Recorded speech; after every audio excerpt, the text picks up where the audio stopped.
Bapak, di penghujung acara kami selama 2 hari 1 malam ini, kami menyatakan kepadamu betapa kami sangat mencintai Bapak Elohim Yahweh.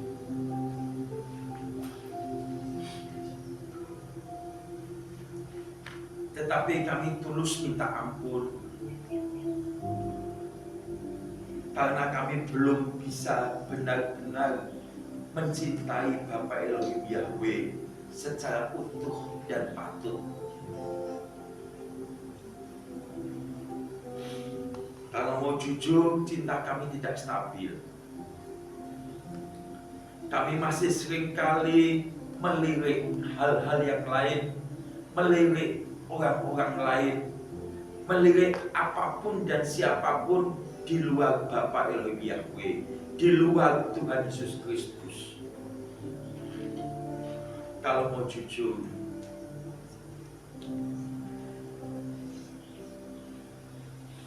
saya sering mengkhianati cinta kepadamu.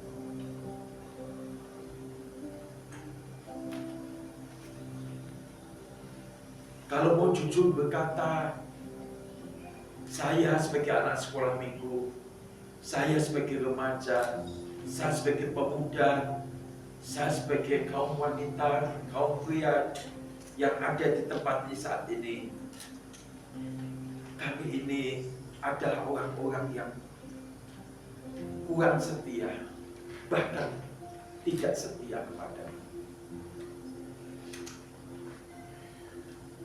Meskipun kami tulus ingin mencintaimu, tetapi kami seringkali gagal.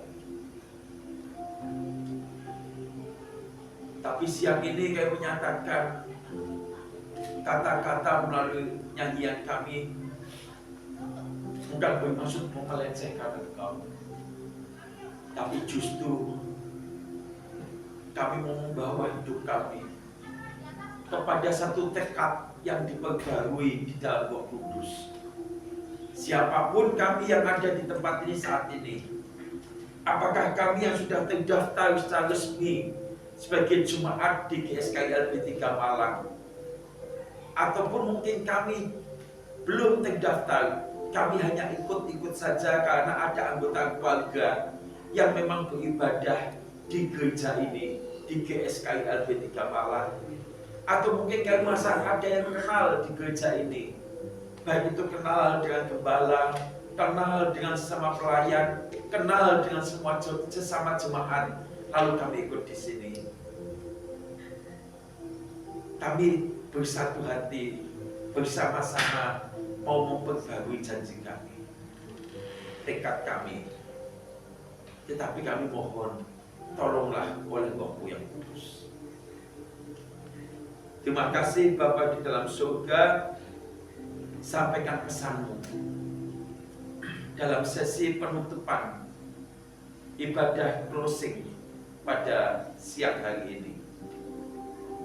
Pakai anak-Mu ini dengan semua keterbatasan anak-Mu menjadi alat di tangan-Mu ya Bapa, menyampaikan pesan pada siang ini. Dalam nama Tuhan Yesus Kristus kami berdoa. Amin. Amin. Yuk duduk anak-anak, adik-adikku, Bapak Ibu Saudara.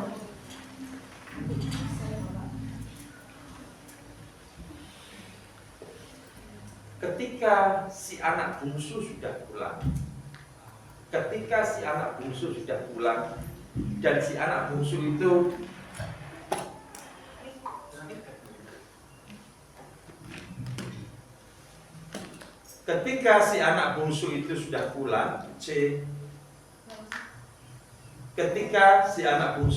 pulang, masuk, oke,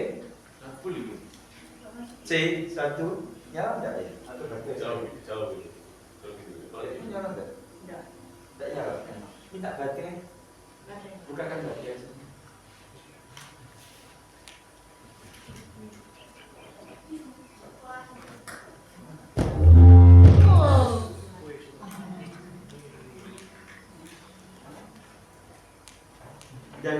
ada saja. Dewi yang ada. Tunggu sebentar ya, Bapak Ibu. Ya.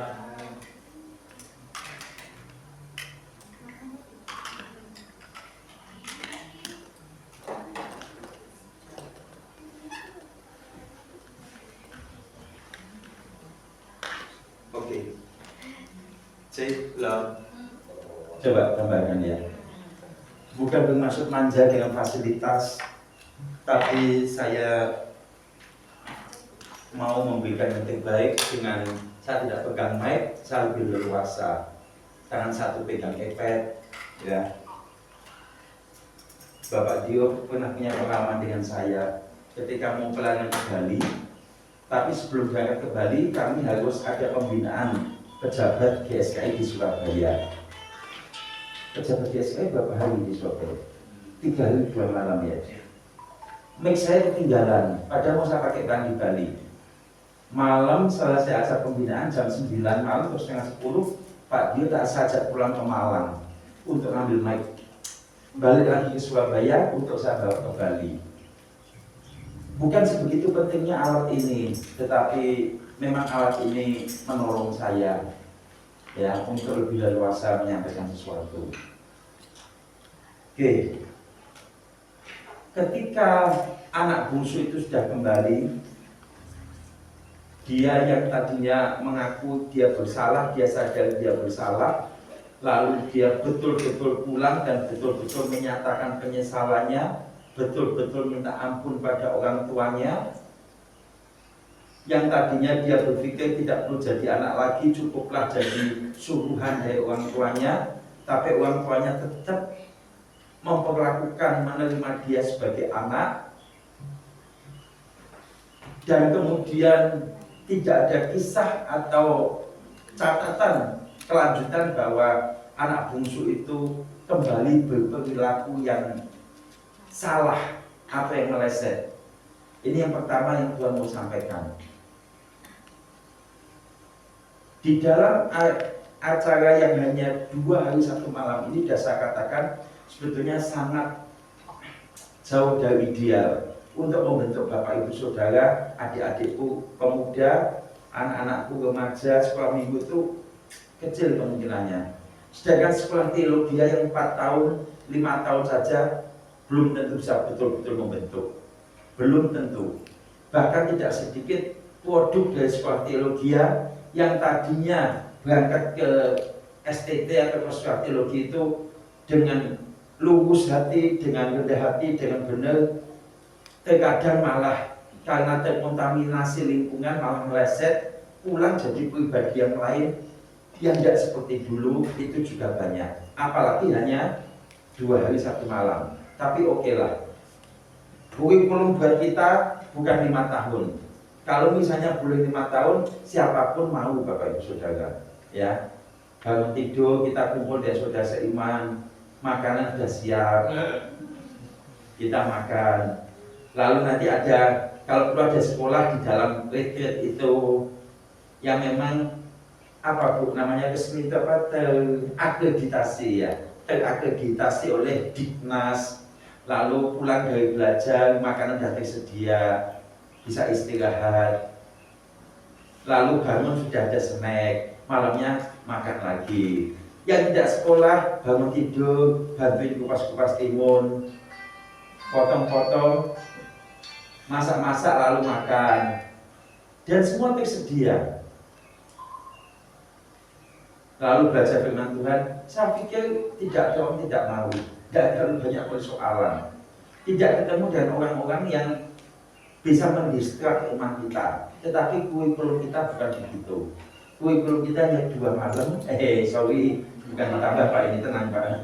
Kurikulum kita hanya 2 hari 1 malam. Dan sebentar lagi kita akan pulang.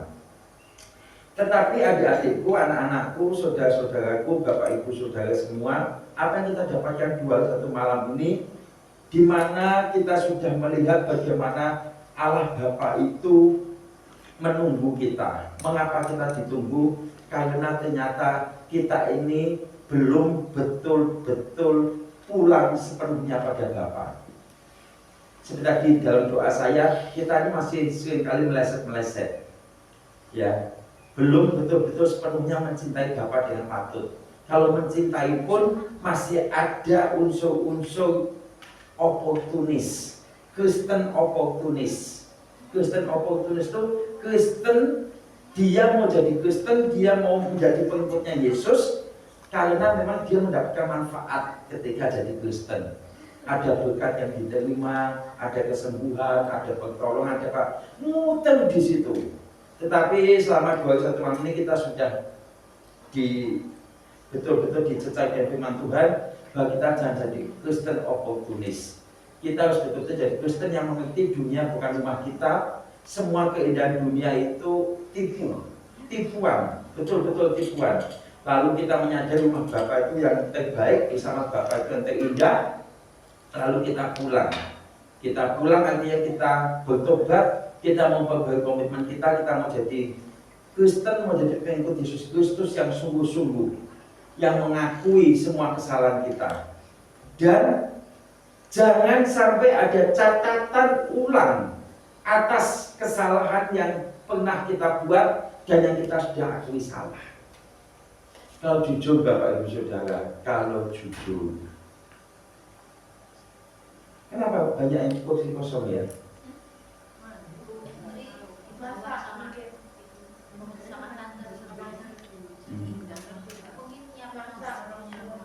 Oh, sayang sekali ya, sayang sekali. Tapi tidak apa-apa. Mungkin memang ada maksud Tuhan tertentu juga. Kalau mau jujur Bapak Ibu Saudara, anak-anakku kalau mau jujur, guyonannya orang-orang tuh seringkali berlaku pada kita. Ya, guyonannya orang tuh banyak orang Kristen itu Kristen tomat. Tomat itu tobat umat. Tobat kambuh lagi, tobat kambuh lagi, tobat kambuh lagi, tobat kambuh lagi. Ujung-ujungnya jadi orang fasik, tidak takut sama Tuhan karena kebiasaan mempermainkan kemurahan Tuhan. Kebiasaan mempermainkan kemurahan Tuhan. Nah, hari ini kita jangan seperti itu lagi. Memang 2 hari 1 malam, halo sayang, dengerin Om dulu ya. Nah, saya ini duluan habis tidak apa-apa. Memang sekali lagi kesempatan 2 hari 1 malam itu tidak ideal, betul-betul tidak ideal untuk bisa mengubah kita. Betul-betul tidak ideal. Sungguh saya tahu. Maka kalau misalnya nanti sepulang dari tempat ini ternyata misalnya ada Bapak Ibu Saudara, teman-teman youth, anak-anak remaja pemuda yang ternyata nggak ada bedanya, berangkat related, pulang related juga nggak ada bedanya, tetap saja. Maka saya sungguh-sungguh sangat bisa memaklumi, bukan menyetujui, tetapi sangat bisa memaklumi. Meskipun sebetulnya ada penyesalan mendalam. Kenapa? Untuk ukuran gereja kecil seperti kita mengadakan related tanpa dipungut biaya dan sebagainya ini, untuk ukuran gereja kecil seperti kita ya, yang seringkali laporan keuangannya juga minus.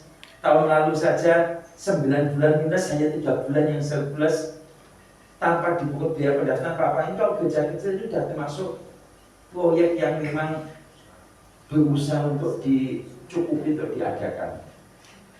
Maka tidak jarang gereja yang besar pun ada biaya pendaftaran. Kita tidak ada biaya pendaftaran. Bapak Ibu Saudara harus mengerti bahwa acara ini diadakan meskipun tidak ada biaya pendaftaran bukan berarti gratis. Tapi ini diadakan dengan memakai uang persembahan dari jemaat, baik yang masuk lewat kas Kriski, kas Waski maupun kas umum. Bapak Ibu Saudara juga tahu ekonomi hari-hari begitu sulit. Mendapatkan rupiah demi rupiah itu perjuangannya luar biasa. Ya, sampai menyandang predikat sebagai tukang pijat sekalipun. Ya, karena ekonomi yang sulit. Nah, lalu kalau kita sudah ngumpulin uang jemaat yang sulit, kita pakai untuk acara seperti ini juga. Tapi Bapak Ibu Saudara tidak ada perubahan yang signifikan. Bapak Ibu Saudara itu bukan hanya berdosa kepada Tuhan, tapi kita berdosa pada jemaat yang sudah memberikan persembahan-persembahan yang kita kumpulkan untuk acara ini. Jujur, saya harus bilang. Nah, lalu apa yang harus ditobatkan di antara kita? Kita yang tahu. Kamu yang tahu. Kalau tadi tadi malam si anak bungsu itu mengambil hak warisannya lalu bersenang-senang meninggalkan orang tuanya, hidup bersenang-senang, berfoya-foya. Nah, tapi kalau Bapak Ibu apa? Kan tentu kurikulumnya beda-beda. Cuma yang saya harapkan begini, saya berharap nanti ketika kita pulang, kita betul-betul sudah kembali pada Bapak, lalu orang lain ikut melihat. Nah, dalam kisah si anak bungsu itu, yang tahu bahwa si anak bungsu pulang bukan hanya Bapak. Makanya si anak sulung ketika pulang dari ladang, tadinya dia nggak tahu. Ada apa kok kami sekali? Ada apa? Lalu dia tanya kepada pegawai ayahnya, ada apa? Kok ada pesta, ada acara apa? Pegawainya bilang, adikmu yang bungsu, yang sudah pergi, sudah kembali dengan selamat kepada ayahmu. Sebab itu ayahmu atau bapakmu mengadakan pesta ini untuk menyambut kepulangan adikmu. Kepulangan kita, pertobatan kita itu selalu menimbulkan pesta, menjadikan pesta, ya. Artinya Allah bersuka. Ada pesta yang diadakan. Tapi itu tidak hanya Allah yang tahu. Akhirnya para pegawai juga tahu. Anak sulung yang tadinya tahu juga tahu. Ya, saya berharap perubahan hidup kita akan bisa diketahui, dilihat bukan hanya oleh Allah Bapa, tapi oleh keluarga kita, oleh sesama kita. Maaf, yang tadinya misalnya masih suka bohong, gembala ini bukan maha tahu, betul-betul tidak maha tahu. Tapi bukan berarti gembala tidak tahu bahwa di antara Bapak Ibu Saudara, anak-anakku, mata saya duduk melihat ke atas, enggak ada yang salah paham.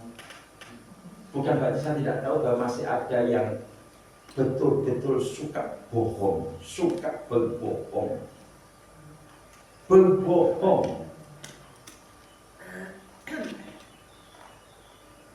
Ketika anak bungsu itu pergi, siapapun tahu dia tidak ada dengan bapaknya.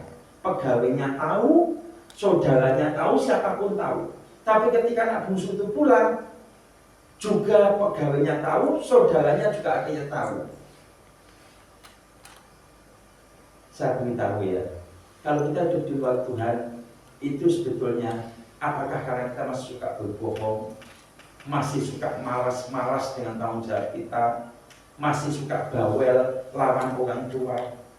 Kalau orang tua kurang perhatian, sungguh-sungguh kurang perhatian kepada anak, atau berbagai bentuk kesalahan, itu jangan dianggap hanya Tuhan yang tahu. Sebetulnya banyak orang yang tahu. Jadi jangan merasa aman juga. Oh, tapi saya sudah aktif pelayanan. Sebetulnya orang tahu kamu aktif pelayanan, tapi sebetulnya kamu masih belum betul-betul hidup sebagai pelayan Tuhan. Kamu hanya pelayan gereja. Jangan kaget. Ini fakta kenyataan di gereja. Nah, kita harus betul-betul pulang. Yang tadinya suka malas-malas, ya, tadi pagi Om Eras, Opa Eras dalam ibadah doa pagi pun mengatakan hidup kita terlalu banyak meleset, termasuk diantaranya kita terkena akibat pengaruh dari gadget. Waktu yang banyak dihabiskan untuk gadget, tidak perhatikan jam doa, jam baca Alkitab dan sebagainya. Pulang dari retreat ini sedapat-dapatnya dengan pertolongan Roh Kudus, kamu tidak terlalu terikat gadget lagi. Bapak Ibu Saudara tidak terlalu terikat lagi.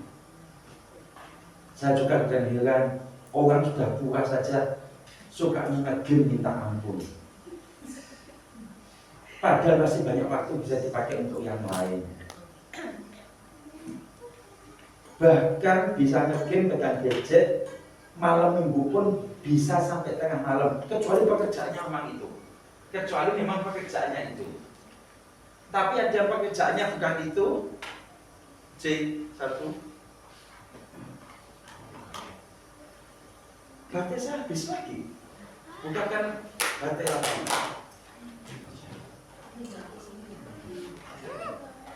Bukan itu yang tadi.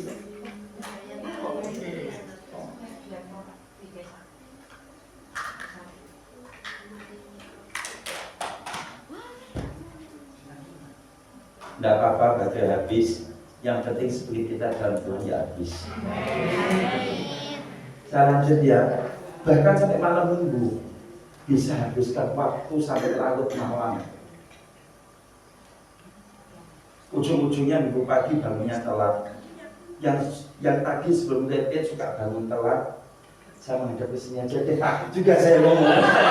Saya takut juga ngomong gitu ya. Tapi enggak, saya enggak takut. Tapi saya mau mengatakan begini. Yang hari Minggu suka bangunnya bangkong telat, lalu pergi ke gereja juga telat. Sepulang retret ini, orang lain harus bisa melihat sudah beda. Kalau belum, saya maklum.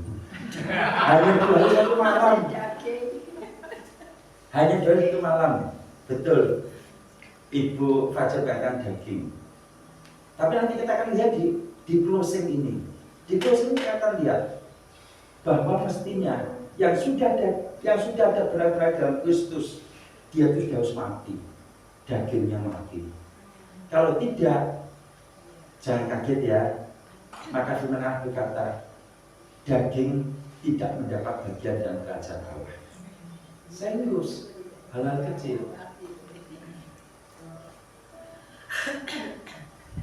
Minimal yang datang retret ini, kalau misalnya bisa, ya katakanlah 10%, ini bukan persepuluhan ya, 10% aja di antara datang retret ini ada perubahan, datang ibadah tidak telat, terutama pelayan,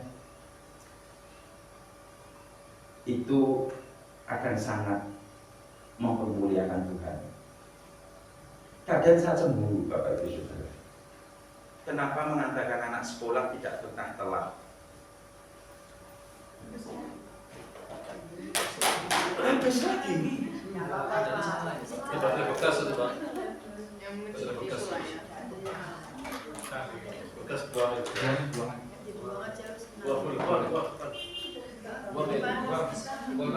Jangan sampai bernasib seperti baterai ya.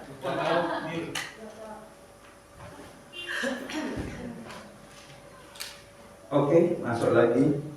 Sampai di mana tadi Bapak? Iya, kalau misalnya 10% saja berubah,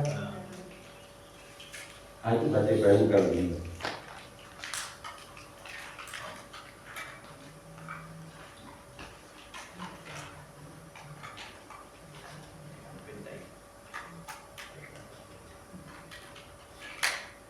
Kalau 10% saja berubah itu sudah luar biasa. Di atas 10% itu istimewa. Iya, saya cemburu. Kalau mau jujur saya cemburu. Bukan marah. Karena kita betul-betul harus bisa memaklumi, memahami situasi setiap orang itu berbeda-beda. Kita juga tidak punya hak menyalahkan apalagi menghakimi. Ya, cuma kalau cemburu kan boleh. Setiap Paulus berkata, aku cemburu kepada kamu karena kamu itu sudah ditunangkan kepada satu mempelai pria, tapi kamu seringkali masih main mata dengan pasangan yang lain. Seringkali saya juga cemburu. Kenapa kalau nanti sekolah bisa tidak telat, bisa tidak naik jam? Kenapa berangkat kerja bisa tidak telat, bisa datang lebih awal? Kenapa kalau untuk hal-hal di luar pekerjaan Tuhan bisa betul-betul prepare, persiapkan diri. Ya, betul-betul bisa persiapkan diri. Coba lihat kalau mau punya gawe, ada anak mau ulang tahun, atau ada yang sudah dewasa yang mau punya mantu ya, atau pernah punya mantu. Gak ada tuh yang datang telat-telat. Dipersiapkan sebegitu rupa. Kenapa bisa? Untuk pekerjaan Tuhan tidak bisa. Nah kalau kami tetap telat bagaimana? Kita harus maklum. Cuma 2 hari 1 malam. Yang dulunya suka bohong, masih tetap bohong ya sudah. Bukan setuju loh ya. Saya bukan setuju loh. Memaklumi artinya tidak menghakimi, tidak perlu menghakimi. Yang menghakimi itu hanya Allah Bapa. Tapi Bapa sudah menyerahkan penghakiman itu kepada anak. Maka Allah Bapa tidak ikut menghakimi. Yang menghakimi adalah Tuhan Yesus. Nanti kalau dia ditata pengadilan Tuhan Yesus, ternyata betul-betul tidak memenuhi kriteria atau kualifikasi, itu tentu tanggung jawab masing-masing. Yang pasti saya sebagai gembala juga sudah mengingatkan. Coba pikirkan baik-baik. Saya ingin mengatakan begini, perubahan hidup kita dilihat, diketahui oleh orang lain. Dilihat, diketahui oleh orang lain. Tadi itu hanya contoh-contoh kecil. Tentu banyak kemelesetan, tentu banyak contoh yang lain yang gembala tidak tahu. Yang muda-muda nih, kalau pas lagi dengan lawan jenisnya, bukan yang muda saja, termasuk yang tua-tua, yang tidak menjaga kekudusan, mulai dari omongan, guyonan sampai hal-hal yang dilakukan pun. Kalau dulu kita misalnya seperti itu meleset, oke lah, si anak bungsu itu memang betul-betul sudah salah, jauh dari Bapak. Tapi oke, tidak kita persoalkan. Orang tuanya juga nggak mau persoalkan. Yang masa lalu sudah ya sudah. Yang penting ketika dia sudah pulang bertobat, dia tidak mengulangi kesalahan lagi. Anak-anak yang sekolah minggu, jangan sampai jadi halangan papa mamamu datang ke gereja gara-gara apa? Papa mamamu itu juga beberapa kali pakai alasan anak-anak sulit dibangunkan. Padahal belum tentu anak-anak yang sulit dibangunkan. Kadang-kala papa mamanya yang bangunnya terlambat. Ya. Jalanan macet. Jalan macet itu kita kalau ke gereja misalnya ya, misalnya gereja kita kali ini di jalan Cipto nomor 17. Umpama gerejanya dipindah ke Batu, lalu kita baru 1-2 kali pergi ke gereja di Batu, kita kena macet dan tidak tahu situasi jalan itu, kita harus maklum. Oh iya, baru 2 kali lewat jalan itu, belum tahu keadaan jalan. Lah kalau sudah 2 tahun, 3 tahun masih pakai jalan macet, setiap minggu pagi pasti lewat situ. Nah kecuali lagi, kita tidak boleh menghakimi. Kecuali lagi, biasanya tidak ada kecelakaan, ternyata ada kecelakaan, itu beda. Tapi kalau setiap minggu, kok tegang saya jadi takut juga loh, serius. Tapi saya harus sampaikan, kita harus ada perubahan. Putri Rita Maisi sudah mendapatkan pelajaran yang sangat luar biasa. Berapa kali Om Tim bilang, bangun awalnya, jangan tergesa-gesa berangkat ke gereja, betul ya? Jangan buru-buru dan cepat-cepat. Di satu sisi dia cinta pekerjaan Tuhan, tidak mau telat, tidak mau terlambat, tapi karena jamnya udah mepet, berkendara dengan cepat. Tuhan izinkan mengalami laka, misalnya begitu. Ini sesuatu yang luar biasa yang harus kita bisa kita harus bisa tangkap pesan-pesan seperti ini. Sekali lagi itu baru contoh-contoh yang saya bisa kasih contoh, belum hal yang lain-lain ya, belum hal kejujuran bidang keuangan di perusahaan, belum hal kejujuran hubungan suami istri yang saya tidak tahu, belum hal kejujuran soal kuliah yang saya juga tidak tahu. Pokoknya apapun. Tapi yang saya mau katakan begini, lingkungan itu sudah tahu. Kalau kamu Kristen tapi kamu itu cuma agama Kristen, padahal kamu itu jauh dari Bapak, itu tahu. Semua orang tahu anak bungsu pergi dari bapaknya, jauh dari bapaknya itu tahu. Sebaliknya ketika anak bungsu datang kembali, orang juga tahu. Jadi kalau kamu membuat perubahan hidupmu, berjanji, lalu kamu bertekad betul-betul wujudkan janji itu, tidak lagi berbuat kesalahan seperti yang sudah-sudah, itu orang sekelilingmu pasti akan tahu. Itu pesan Tuhan yang pertama. Pesan Tuhan yang kedua, kalau orang lain tahu, sadarilah, tidak semua orang mendukung pertobatan kita. Mosok bertobat gak didukung? Tidak semua orang mendukung pertobatan kita.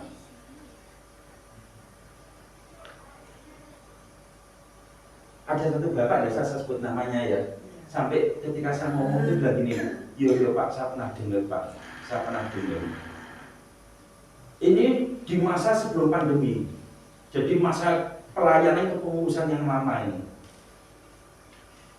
Tiap kali diminta datang lebih awal, padahal ada kepanitiaan khusus juga waktu itu, tidak usah saya sebut kepanitiaan apa, soalnya tidak terdeteksi ya. Udah saya minta datang lebih awal, karena mereka panitia. Loh kok jemaat datang lebih dulu daripada panitia. Sesudah itu harus ada banyak ditangani, saya menangani, saya pun salah. Justru saya salah, menangani, membantu itu salah. Nah ketika saya menangani banyak hal, menyelesaikan ini, mengatur ini dan itu, lalu ada yang bertobat, panitia bertobat, panitia itu membantu saya, mau ngatur ngangkat meja mau apa gitu. Tapi ada bahan yang lain bilang, Babano dikerja no dilus, Babano. Salah dan ngaku salah nggak sadar salah, malah nyeret orang lain bersalah. Luar biasa ya. Hubungannya dengan anak bungsu apa? Yuk kita lihat sebagai penutup. Kembali kepada Lukas pasal 15. Lukas pasal 15.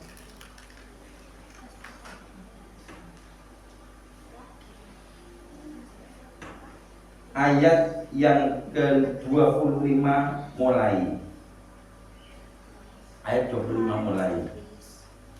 Saya bacakan ya. Tetapi anaknya yang sulung yang berada di ladang, dan ketika ia pulang dekat ke rumah, ia mendengar bunyi seruling dan nyanyi tari-tarian.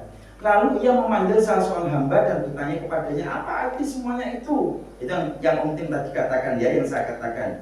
Jawab hamba itu, adikmu telah kembali dan ayahmu telah menyembelih anak lembu tambun, karena ia mendapatnya kembali dengan sehat. Ayat 28 apa? Anak sulung itu terhilang panjang sebetulnya tadinya. Tadinya tidak ada di rumah.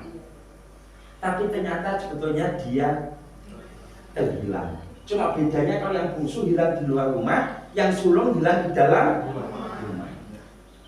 Sama-sama hilang sebetulnya. Makanya ketika atau adiknya pulang, adiknya bertobat, adiknya memperbaiki diri, bukan disambut, bukan didukung. Ayat 27 mengatakan, ayat 28, maka marahlah anak sulung itu dan dia tidak mau masuk. Lalu ayahnya keluar bicara dengan dia. Ini anak betul-betul kurang ajar. Dia ada di rumah dekat sama papanya. Kalau dia tidak setuju, datang dong sama papanya dengan hormat. Sengaja dia mau mempermalukan papanya. Aku nggak mau pulang, aku nggak mau masuk. Nanti kalau papa cari kamu dan sebagainya, biar papa yang datang. Dan betul-betul papanya yang datang. Ini anak yang betul-betul kurang ajar. Papanya datang, papanya ngalah, nyamperin anak sulung. Lalu anak sulung itu ketika didatangi ayahnya, dia ngomong gini, telah bertahun-tahun aku melayani Bapa dan belum pernah aku melanggar perintah Bapa. Tetapi kepadaku belum pernah Bapa memberikan seekor anak kambing untuk bersukacita dengan sahabat-sahabatku. Tetapi baru saja datang anak Bapa yang telah membosankan harta kekayaan Bapa bersama-sama dengan pelacur-pelacur, maka Bapa menyembelih anak lembu tambun untuk dia. Nampaknya selama ini anak sulung itu memendam kekecewaan sama ayahnya. Ada kepahitan dalam hatinya. Diam-diam dia merasa kepahitan. Sudah betul-betul hidup sama ayahnya, ikut ambil bagian pekerjaan di rumah ayahnya, tapi dia tidak merasa mendapatkan sesuatu yang patut, yang pantas. Lihat ya, itu yang pertama. Yang kedua, lihat, dia mengungkit-ungkit kesalahan si bungsu, mengungkit-ungkit kesalahan si adik. Tidak cukup hanya mengungkit-ungkit, nak. Tidak cukup hanya mengungkit-ungkit Bapak Ibu, ditambah-tambahi. Lihat di semua catatan yang dilakukan oleh anak bungsu, tidak pernah ada catatan sebetulnya ketika dia memfoya-foyakan uangnya, tidak pernah ada catatan dia menghabiskan dengan pelacur. Sebetulnya tidak ada catatan itu. Dari mana anak sulung bisa tahu? Maka ada dua kemungkinan. Dia menambahi kesalahan itu dalam arti kesalahan itu sebetulnya memang dilakukan si bungsu, si ayahnya tidak tahu, sama dia dibongkar. Memang sengaja mau dihabisin ini adiknya. Satu. Yang kedua, mungkin adiknya tidak melakukan hal yang tidak patut dia pelacur. Tapi dia memang pokoknya kesalahan apa yang bisa ditimpakan pada adiknya akan ditimpakan pada adiknya. Yang penting satu, adiknya jangan diterima pulang. Yang ketiga, otaknya si sulung ini otak apa? Otak apa?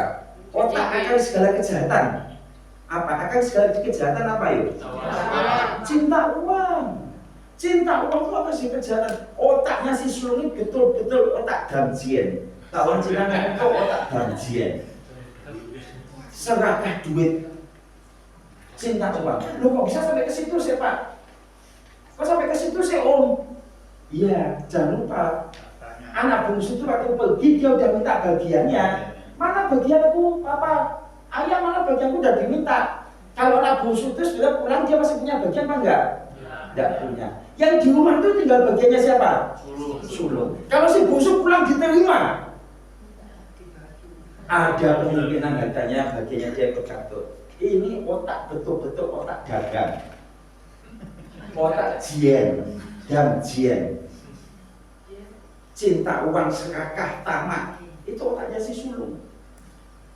Makanya firman Tuhan bilang akal segala kejahatan itu cinta uang. Bukan uangnya salah loh, cinta akan uangnya yang salah. Nah, kita lihat ya, ada orang pulang kepada Bapa mengaku salah, memperbaiki diri, bertobat, bukan didukung, ternyata malah dimusuhi. Jadi kalau adik-adik, anak remaja, pemuda, bapak ibu, kita melakukan pertobatan, jangan selalu punya mimpi indah bahwa kalau aku bertobat pasti banyak dukung aku, banyak yang apresiasi dengan pertobatanku. Oh belum tentu.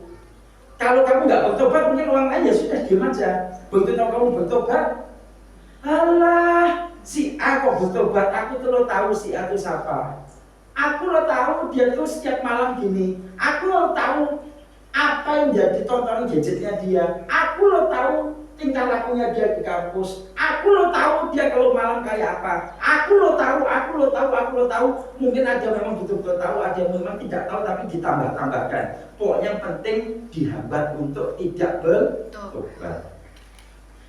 Tapi Bapak Ibu Saudara, kita bersyukur. Dalam kisah ini ayahnya tidak mempersoalkan semua yang dituduhkan oleh si sulung.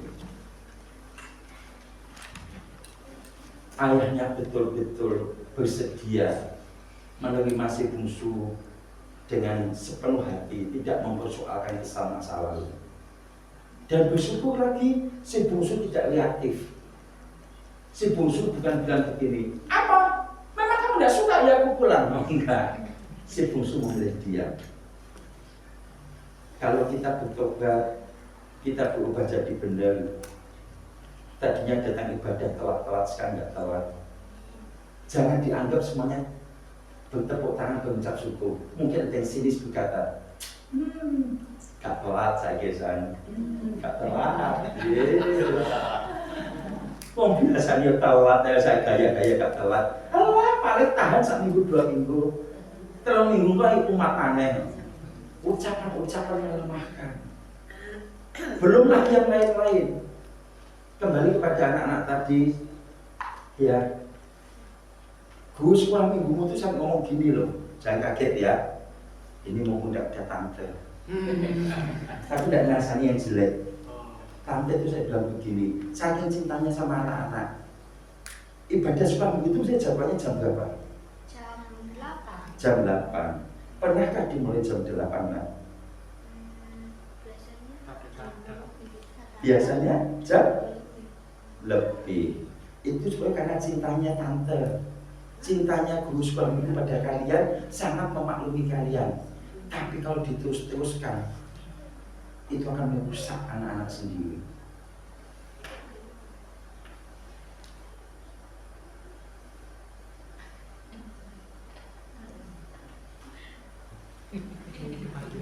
Halo, yang sekolah minggu. Loh, ini bukan marah, ini tak kasih tahu. Tante sekolah minggu itu mencintai kamu. Jadi kalau kenapa kok diadakannya melebihi jam 8? Karena tante tahu jam 8 kalian belum datang. Kalian sering datang telat. Setelah pulang dari retreat ini, sebelum jam 8 sudah nyampe di gereja. Kalau enggak bagaimana, Om? Om Tim memaklumi, bukan menyetujui loh ya, memaklumi dengan harapan suatu saat betul-betul bertobat.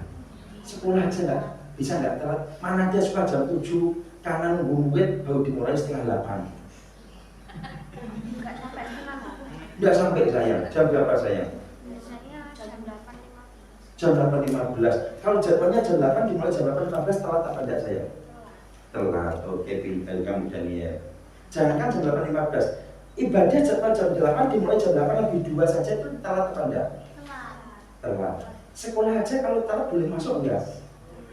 Enggak boleh.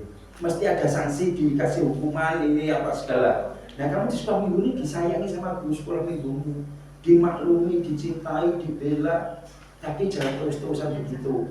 Pulang dari retreat harus berubah. Dan nanti kalau berubah belum tentu loh teman-temanmu senang. Teman-temanmu udah bilang, ye, gak telat ye, calon pendeta. Pokoknya bisa gitu, bisa macam-macam deh. Tapi apapun kata orang, yang penting kita betul-betul, kalau kita tahu salah, kita ngaku salah, lalu kita bertobat, kita tidak mengulangi kesalahan kita. Orang lain mau dukung, nggak dukung, mau setuju, nggak setuju. Nanti kapan saja, setiap waktu, setiap saat kita meninggal dunia, kita juga nggak ditemani siapa-siapa. Menghadap kepada Tuhan sendiri. Makanya Diontin bilang takut juga nih mau ngomong, sebab ini menyangkut kita semua. Tapi sampai ke contoh anak-anak sekolah minggu kan aman. Kan aman saya, ya aman.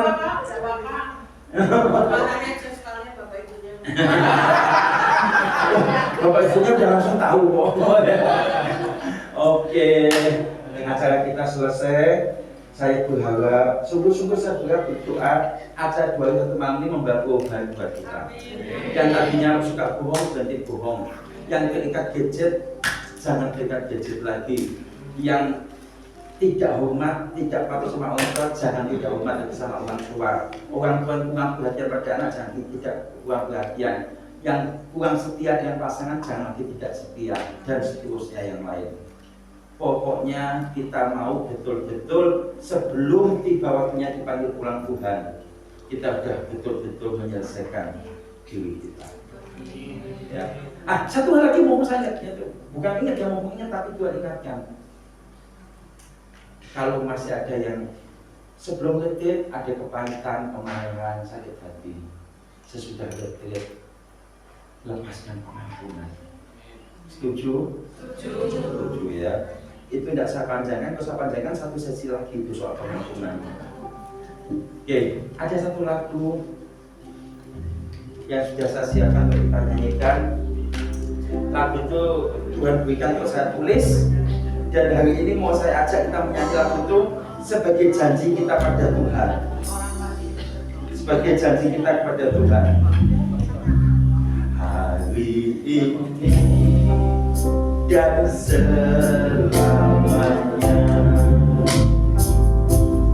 ku tak mau jauh lagi darimu, selalu ada di dekatmu Bapa, selalu bersamamu. Oke, siapkan dulu saya.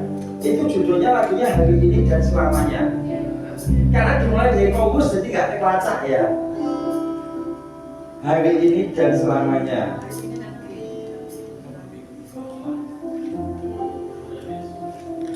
Ketemu? Ya. Ini jadi tekad kita ya. Jadi tekad kita pulang, kita berubah. Tapi berubahnya jangan hanya sekali 2 hari. Hari ini dan Selamanya. hari ini dan selamanya. Ku tak mau jauh lagi darimu, selalu ada di dekatmu Bapa, selalu bersamamu. Hari ini dan selamanya, ku rindu selalu lihat senyummu, menyenangkan hatimu Bapa, melayanimu selalu. Lagunya sulit ya, baru tahu sekali ini ya, jadi belum saya ikut nyanyi. Tidak apa-apa, kita coba belajar nyanyi lagu ini, tapi yang memang tidak bersedia berubah, yang tidak niat bertobat, yang ikut-ikutan hanya mau main-main, memang lebih baik saya ikut nyanyi. Sebab lagu ini kita sampaikan kepada Bapa. Lagu ini vertikal, bukan horizontal. Lagu ini vertikal, bukan horizontal. Jadi kita lagi ngomong pada Bapa nih. Kalau yang tidak serius untuk berubah, yang tidak serius bertobat, memang lebih baik tidak nyanyi lagu ini. Kenapa? Saya ingatkan, sekali kita nyanyi lagu ini pada hari ini, tapi kita tidak betul-betul serius menghormati Bapa, tidak terus mau bertobat, itu akan mencelakakan kita. Loh, kok ada lagu mencelakakan? Iya, satu kalimat akan ditagih sama Tuhan. Pada tanggal 17 ini Ya. tanggal 17 Juni pada jam 12:11 kamu pernah berjanji pada aku, hari ini dan selamanya mau terus menyenangkan hati Bapak dan Bapak.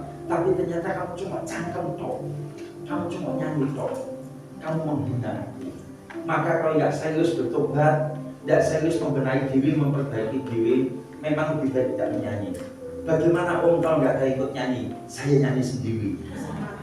Toh saya mati juga nggak bersama Bapak Ibu kok. Ngapain? Ya saya harus punya beban hati pada Bapak Ibu, tapi saya nggak mau dipusingkan. Kalau ada mau bersama-sama, ayo kita bersama-sama. Kalau nggak mau, saya nggak mau dipusingkan. Saya nggak mau dipusingkan. Nggak ada yang mau nyanyi, tidak apa-apa. Saya nyanyi sendiri supaya saya diteguhkan Tuhan. Nanti mati saya juga ada mendampingi saya. Madep pengadilan Allah, madep sendiri. Hari ini dan selamanya, ku tak mau jauh lagi darimu, selalu ada di dekatmu Bapa, selalu bersamamu. Hari ini dan selamanya, ku rindu selalu lihat senyummu.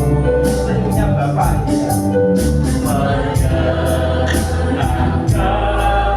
hatimu Bapa, melayanimu selalu. Kita yang ada dalam satu tekad dengan kata-kata lagu ini, kita ada dalam satu janji, kita ada dalam satu kerinduan, dan kita sama-sama berjuang bergandengan tangan. Kita menopang yang lemah, kita mengangkat yang jatuh, maka kita akan terus bersama-sama sampai di kekekalan. Mbak Ani tadi bilang, yang memang sudah bilang pada saya, Kak Tim, dia kalau manggil saya Kak Tim. Kak Tim, sebetulnya pengen senang juga bisa sama-sama Kak Tim, tapi saya sudah bekerja dan bekerja, dan itu ada di dekat rumah, itu gereja perintisan. Saya juga mau menyemangati hamba Tuhan itu, ya, supaya ya ada yang ikut ibadah di situ, tidak apa-apa. Kita tidak satu sinode, tetapi kalau punya spirit yang sama, tekad yang sama, kita menjadi keluarga di keabadian. Daripada satu sinode berjemaat di RT3 tapi tidak hanya serius berubah, hanya akan jadi batu sandungan. Yang mau, ayo kita gandengan tangan, kita satu keluarga. Di dunia kita keluarga, sampai di keabadian kita satu keluarga. Ya, Bapak Ibu Saudara, miliki isi hatinya Bapak, miliki isi hatinya Bapak. Menghadapi anak sulung, anak bungsu yang bermusuhan itu gak gampang. Tapi Bapak ini betul-betul mengasihi semuanya. Anak sulung yang kurang ajar, anak sulung gak bisa menerima adiknya, Bapak tidak bilang gini, kamu belajar kurang ajar sama Bapak ya. Kamu tahu nggak, hak warisanmu itu masih haknya Bapak. Kalau Bapak tidak kasih sama kamu mau apa? Kalau kamu nggak setuju Bapak nyambut aja, kamu pergi.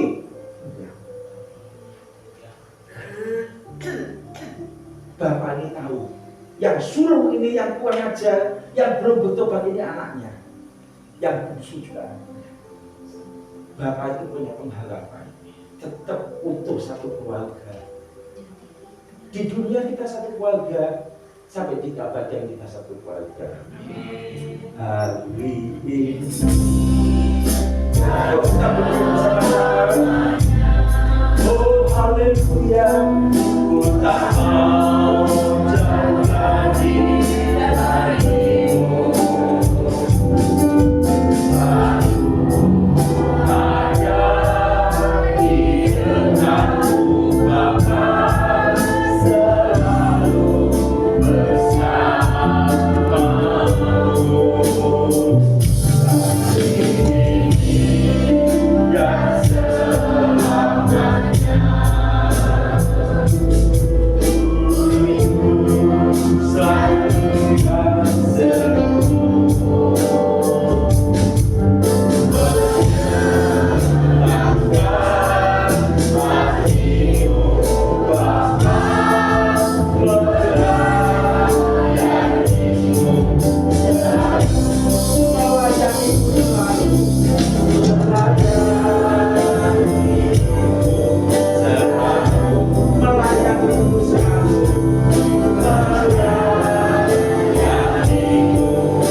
Usai sudah semua rangkaian acara yang kami adakan secara singkat hanya 2 hari 1 malam di tempat ini.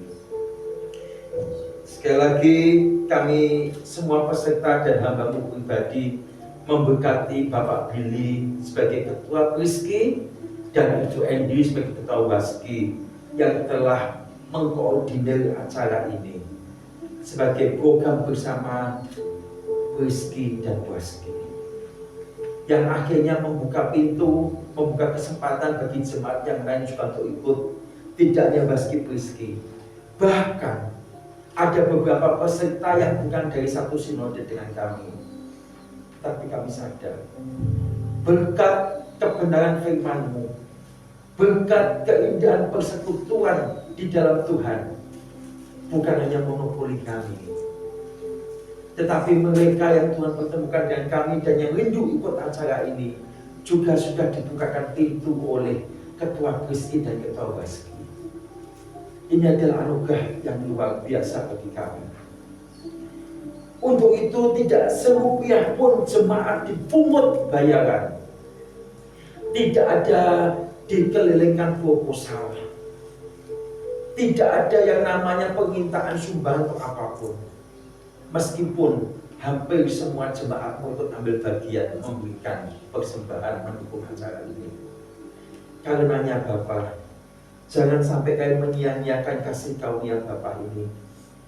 Termasuk jangan sampai kalian menyia-nyiakan pengorbanan para jemaat yang sudah berkorban untuk acara ini. Termasuk jangan kalian menyia-nyiakan kerja keras dari Pak Billy bersama dengan tim Priski dan Bu Endri bersama dengan tim Waski yang sudah menyelenggarakan acara ini dengan sangat baik. Jangan kami menyia-nyiakannya. Waktu 21 malam sangat singkat, kami belajar banyak, mendapatkan banyak pesan firman Tuhan. Dari satu kisah kehidupan yang dibagi dari sesi ke sesi sampai penutupan siang ini, semuanya bersambung. Luar biasa, Tuhan memberkati kami. Sampai di ujung pertemuan ini, kepada kami dibukakan kenyataan betapa masih banyaknya kemelesetan kami, tetapi betapa besarnya panjang sabar Tuhan yang menunggu kami datang pulang. Termasuk panjang sabarnya Tuhan yang menghampiri kami ketika kami bertindak kurang ajar seperti anak sulung. Kelihatannya dekat sama Bapak, kelihatannya tinggal sama Bapak, kelihatannya ikut ambil bagian banyak pekerjaan Bapak, tapi tidak punya hormat kepada Bapak. Betapa panjang sabarnya Bapak kepada kami. Jangan kami mempermainkan panjang sabar Bapak. Biarlah kami sungguh-sungguh bertobat. Dan kalau di dunia ini kami boleh bersama-sama berjuang untuk kami saling menolong, saling mendukung, saling menopang, saling mengangkat di dalam semua kelemahan kami. Kami menjadi satu keluarga di GSKI LB3 Malang. Maka nanti sampai di keabadian kami tetap menjadi satu keluarga yang kekal di hadapan Bapa. Kami akan jadi satu keluarga, itu keluarganya Bapa Elohim Yahweh. Di dunia kami bersama-sama melayani Tuhan. Sampai di surga kami tetap melayani Tuhan. Untuk itu tidak ada jalan lain selain kami betul-betul bertobat, tinggalkan dosa, tidak menyakiti Tuhan sekecil sehalus apapun. Kami belum sempurna, sebab itu jangan sampai ada yang justru saling melihat satu dengan yang lain, mencari kesalahan-kesalahan orang lain. Tapi yang penting kami berubah, kami bertobat. Sementara dengan pertobatan itu kami menolong orang lain untuk juga bertobat. Dan kalau ada yang bertobat menjadi lebih baik, kami mendukung, kami support supaya orang itu betul-betul kembali kepada Bapa. Terima kasih Bapa di dalam surga. Acara yang sangat luar biasa, pesan firman Tuhan yang sangat luar biasa kami terima. Kiranya Roh Kudus memeteraikan semua kebenaran firman Allah ini dan menolong kami mampu melakukannya. Tuntunlah kami ya Roh Kudus kepada segala kebenaran, terutama hamba-Mu sendiri dan juga beserta dengan keluarga kecilku, yaitu istriku dan anakku. Biarlah kami benar-benar boleh selesai dengan diri kami. Kami belum sempurna, tapi setidaknya sungguh kami mohon, kami jangan menjadi batu sandungan bagi jemaat. Dan kiranya jemaat terus menopang kami dan pekerjaan Tuhan yang dipercayakan kepada kami.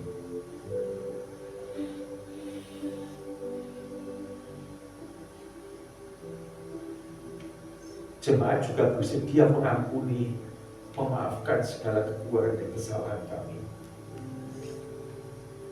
Dengan pengampunan yang diberikan oleh jemaat, maka kami ada jalan untuk memperbaiki diri, membenahi diri bagi kemuliaan Bapa.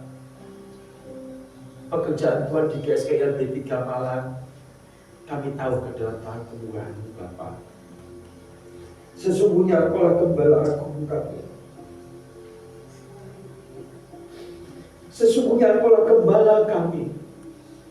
Kami tahu di dalam tangan penggembalaanmu, gereja kecil kami GSKI LB3 Malang termasuk ke depan dengan proyek panti lansia. Proyek yang begitu besar, yang pasti iblis tidak suka. Dan kami telah melihat banyak gejala sejak kami menerima kepercayaan untuk mulai mempersiapkan proyek panti lansia ini. Ada banyak kejadian di tengah-tengah jemaat. Ada banyak kejadian di tengah-tengah para pelayan yang menimpa hubungan satu dengan yang lain, maupun menimpa kesehatan, menimpa pekerjaan, dan apapun kami betul-betul coba diserang, dilemahkan. Karena itu kami berlindung kepadamu Bapa. Aku bawa pekerjaan Tuhan di GSK LB3 Malang bersama seluruh pelayan, bersama seluruh jemaat. Aku ungsikan berlindung dalam perlindungan. Lindungi kami Bapa dalam surga. Jangan sampai ada data kami yang jatuh. Sungguh-sungguh kami mohon.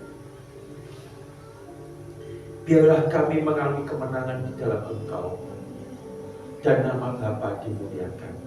Mulai dari anak-anak sekolah minggu, remaja, pemuda, waskit, rizki, semua ada dalam perlindungan Bapa Elohim Yahweh. Kami satu keluarga. Di dunia kami keluarga, kami juga keluarga dalam keabadian. Di dalam kami sama-sama berjuang untuk hidup makin berkenan kepada Bapa. Kami berjanji untuk kami tidak menjadi Kristen tomat kumat. Sehari cinta Tuhan, esok balik lagi ke dunia, ke dosa kami. Kami berjanji Bapa. Tetapi kami lemah, kami sadar belum tentu kami sanggup memenuhi janji kami. Sebab itu kami mohon Roh-Mu yang kudus menuntun kami. Jagai kami tidak saling menghakimi, saling menyalahkan, saling menjatuhkan. Jagai kami sebagai satu keluarga yang saling mengasihi. Terima kasih Bapa di dalam surga. Kami bersyukur kepadamu. Dan akhirnya Bapa, di dalam ucapan syukur ini, kami akan mengakhiri seluruh rangkaian acara LB3 Family Gathering tahun 2024.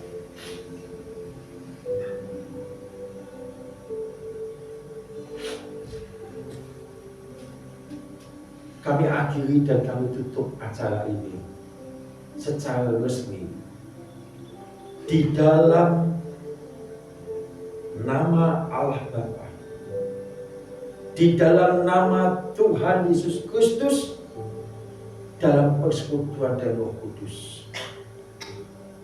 Kami menutup seluruh rangkaian acara pada 2 hari 1 malam di tempat ini. Setelah ini kami masih akan berkemas dan kami akan makan siang bersama, lalu kami akan pulang ke rumah kami masing-masing. Biarlah kami tetap ada di hadirat-Mu dan berkat-Mu tetap ada atas kami. Haleluya. Angkat kedua tangan kita tutup dengan doa berkat. Terimalah berkat dari Allah Bapa, kasih karunia dari Tuhan Yesus Kristus, di dalam persekutuan dengan Roh Kudus, sekarang sampai selama-lamanya. Bapak Ibu Saudara dikasih Tuhan dan mengasihi Tuhan, terimalah segala berkat di dalam nama Tuhan Yesus Kristus.